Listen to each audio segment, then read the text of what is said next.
¿Qué tal, chicos? Buenas tardes, bienvenidos a su clase de este día.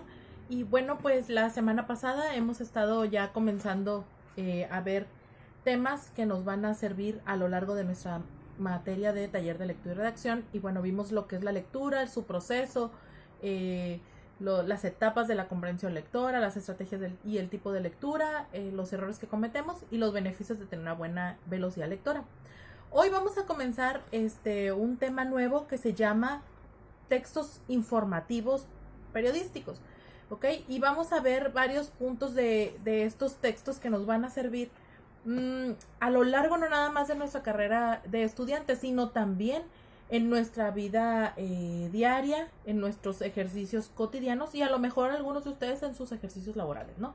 Entonces, los textos informativos pues son aquellos textos cuyo objetivo es informar, transmitir una información y también dar a conocer esta información a través de diferentes recursos que vamos a ir analizando a lo largo de la clase. Entonces, los textos informativos también pues se les denominan periodísticos porque también los periodísticos su intención es comunicativa y va al doble, ¿no? Que es proporcionar información actualizada sobre los principales acontecimientos de la vida cotidiana, de la vida internacional, nacional, regional, etcétera, etcétera. Y también busca orientar la opinión pública sobre dichos acontecimientos mediante juicios y comentarios acerca de ellos. Entonces, dentro de la rama periodística, tenemos como principales ejemplos de estos, el periódico, la revista, los boletines y los murales,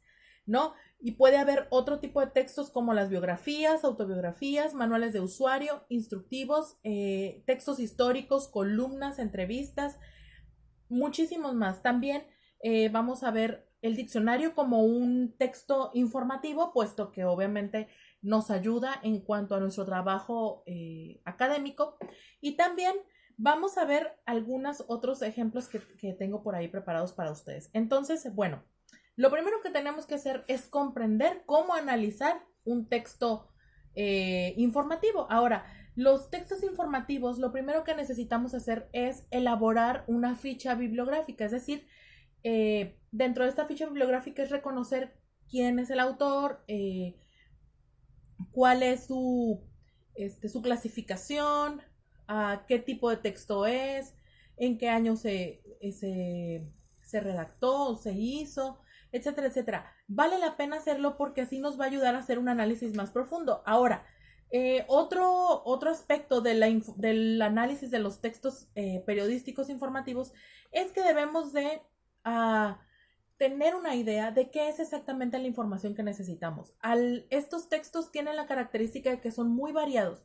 A pesar de que tenemos varios géneros, dentro de esos géneros hay diferentes temas. Pueden haber 1000 temas. Una nota periodística puede ir de muchísimos temas, como puede ser a favor, puede ser en contra, etcétera, etcétera. Y entonces estos textos pues nos van a ayudar a, eh, a poder recopilar información de una mejor forma y también tener un trabajo mucho más, con mucho mejor contenido, perdón.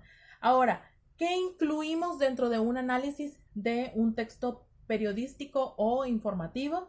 Vamos a incluir una referencia, es decir, como les decía, la ficha bibliográfica, vamos a hacer alusión al el nombre del artículo, de dónde lo extrajimos, qué página, si es un periódico, el nombre del periódico, aunque sea por internet, también se debe de incluir esta información, ¿ok?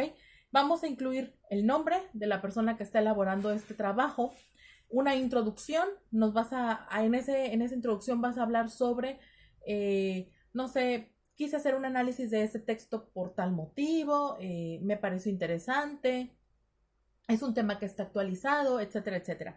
Vas a desarrollarlo y dentro del desarrollo vas a incluir la ubicación histórica del texto, vas a decir, si fue un artículo de historia, se desarrolló en tal entorno, estaba sucediendo esto, aquello. Otra característica que vas a incluir dentro del desarrollo es la intención comunicativa del texto, es decir, vas a explicar desde tu perspectiva cuál es la intención del autor de ese texto. Si es informar, si a lo mejor es argumentativa, si es descriptiva, etcétera, etcétera. Vas a agregar también una descripción de la estructura externa del texto, es decir, si es un artículo, en cuántos apartados se dividió, cómo estuvo la clasificación, etcétera, etcétera. Vas a incluir ideas principales e ideas secundarias. Recordemos que estas ideas son la columna vertebral de cualquier texto, así que por eso es importante considerarlo. El estilo del escrito, es decir, si utiliza párrafos, si es a lo mejor solo texto, eso es lo que vamos a incluir. Y los recursos, es decir, qué recursos vamos a utilizar para analizar estos textos. Si vamos a utilizar a lo mejor alguna tabla o si están utilizando una metáfora, una analogía, una comparación, etcétera. ¿Cuáles son los recursos? Y ya por último, la conclusión. Ahí vas a cerrar tu tema y vas a analizar si el autor cumplió con los objetivos necesarios para ese texto, si su tema lo pudo abordar de diferentes aspectos y llegó a una conclusión. Vas a incluir también tus comentarios personales al respecto para así que sea de retroalimentación. Y bueno, este tipo de textos los encontramos en muchísimos lugares. Podemos hacer un análisis de los textos informativos. Incluso hasta de un noticiero tú puedes hacer un análisis, ¿ok? Pero debe de incluir estos pasos. Ahora, los textos informativos, ya lo comenté, su principal función es informar. Por lo tanto, el análisis que se elabore de este tipo de textos debe de ser también reforzar esa información. Es lo más importante. No es una reseña, no es una crítica, no es algo donde tu opinión sea lo más importante. Lo más importante es la información. Vamos a saltar al siguiente tema y nos vemos en el próximo video.